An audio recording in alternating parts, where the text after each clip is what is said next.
وزیر اطلاعات عطا تارڑ کہتے ہیں کہ مشکل وقت میں ایران کے بہن بھائیوں کے ساتھ اظہاری یکجہتی کرتے ہیں۔ اقوام متحدہ کے چارٹر کے تحت ایران کو اپنے دفاع کا حق حاصل ہے۔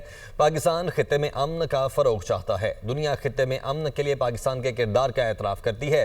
پاکستان نے اقوام متحدہ کی سلامتی کونسل میں ایران پر اسرائیلی حملے کے خلاف بھرپور موقف اپنایا۔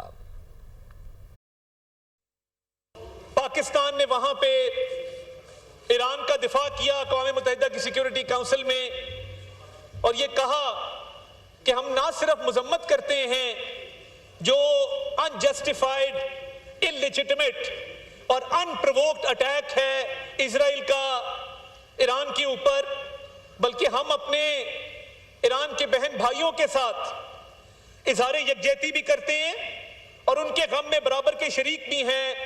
اور یہ بھی ہمارے مستقل مندوب نے وہاں پہ بات کی کہ ایران کو اپنے دفاع کا حق حاصل ہے۔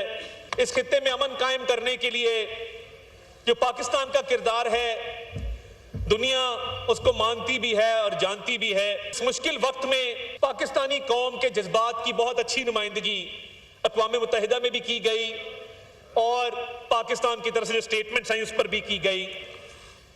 فلسطین کے نہتے مسلمانوں کو پاکستانیوں نے کبھی نہ بھلایا تھا، نہ بھلائیں گے۔ ان کا خون ہم یہ سمجھتے ہیں کبھی رائے گا نہیں جائے گا۔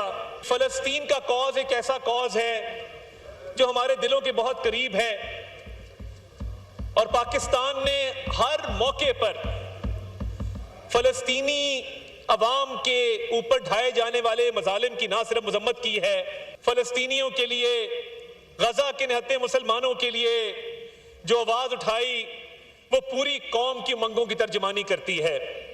کوئی ایسا فورم نہیں ہے جہاں پہ پاکستان نے فلسطین کے لیے آواز نہ اٹھائی ہو۔ پنجاب حکومت کا سالانہ ترقیاتی پروگرام 2025-26 ڈرافٹ فائنل کر لیا گیا۔ دنیا نیوز نے پنجاب بجٹ ڈاکیومنٹ حاصل کر لی ہیں۔ ترقیاتی پروگرام کے لیے 1240 ارب روپے رکھنے کی تجویز سامنے آئی ہے۔ آئندہ مالی سال کے لیے 3132 ترقیاتی اسکیمیں شامل ہوں گی، جبکہ 1441 جاری ترقیاتی اسکیمز کے لیے 535 ارب 98 کروڑ روپے رکھے جائیں گے۔ مزید کیا ڈیٹیلز ہیں جان لیتے ہیں، بیورو چیف لاہور حسن رضا ہمارے ساتھ موجود ہیں۔ حسن، کہیے گا ڈرافٹ فائنل کر لیا گیا ہے؟ دیکھیں، وزیر اعلیٰ پنجاب مریم نواز شریف کے ویژن کو مد نظر رکھتے ہوئے سینئر صوبائی وزیر مریم اورنگزیب نے انتہائی قابلیت کا مظاہرہ کرتے ہوئے زبردست بجٹ جو ہے وہ سالانہ ترقیاتی پروگرام تیار کیا ہے، جس کے لیے آئندہ مالی سال 2025-26 کے لیے 1240 ارب روپے رکھنے کی تجویز ہے، اور 2025-26 کے لیے 3132 ترقیاتی اسکیمیں شامل ہیں۔ 1441 جاری ترقیاتی اسکیموں کے لیے 535 ارب 98 کروڑ روپے جاری رکھے جا رہے ہیں، اور 1600۔ ٹھیک ہے حسن، بہت شکریہ اپڈیٹ کرنے کے لیے۔ ابھی آپ کو براہ راست کراچی لیے چلتے ہیں۔ مولانا فضل الرحمان کنونشن سے خطاب کر رہے ہیں۔ مکاتب فکر اس میں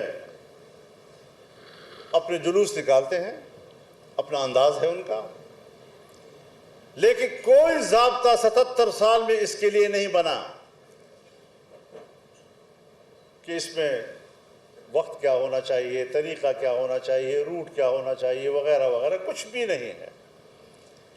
آمدن نہیں کیا جا رہا تاکہ مختلف مکاتب فکر اس مسئلے پہ لڑتے رہیں، اور ان کی باہمی لڑائیوں کے نتیجے میں تاثر یہ ہو کہ مذہبی لوگ تو فرقہ پرست ہوتے ہیں، یہ تو آپس میں لڑتے رہتے ہیں۔ بھئی ریاست کی سطح پر اس کا انتظام کیا جاتا ہے کہ یہ لوگ لڑتے رہیں۔ پارلیمنٹ میں ایک خصوصی کمیٹی کا اجلاس تھا، اور ہمارے کچھ سیاسی رہنماؤں نے کہا کہ آئین سے مذہب کو نکالو، سیاست و مذہب کا تعلق، ریاست اور مذہب کا تعلق اسی لیے تباہی مچائی ہوئی۔ یہ فرقہ پرستی، فرقوں کا آپس میں لڑائیاں، فسادات، یہ اسی لیے ہیں کہ ہم نے ریاستی نظام میں مذہب کو دخل اندازی کا موقع دیا ہے۔ تو میں نے ان سے کہا جی اس بات کو ذرا اگر سنجیدہ لے لیں اور ہمیں اپنا نقطہ نظر بیان کرنے دیں تو ہم کچھ عرض کر دیتے ہیں آپ کے سامنے۔ تو مجھے کہا جی آپ بھی کہیں۔ میں نے کہا کہ